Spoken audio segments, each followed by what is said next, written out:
To set telephone permission in specific app in Samsung Galaxy S20, open settings, swipe up or down home screen to access the app screen, and then tap settings. You can also open settings screen from notification panel. Swipe down notification panel,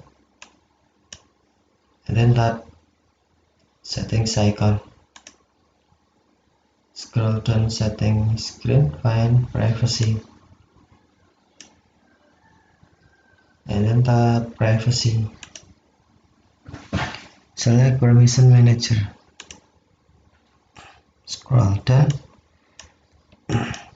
and then tap telephone. After this permission can make and manage phone cell, and then select apps you want to set permission, for example,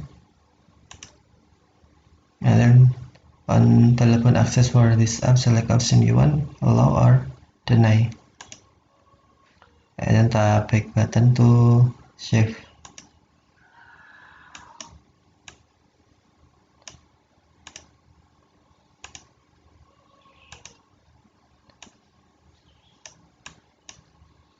Okay, thank you for watching. Have a nice day.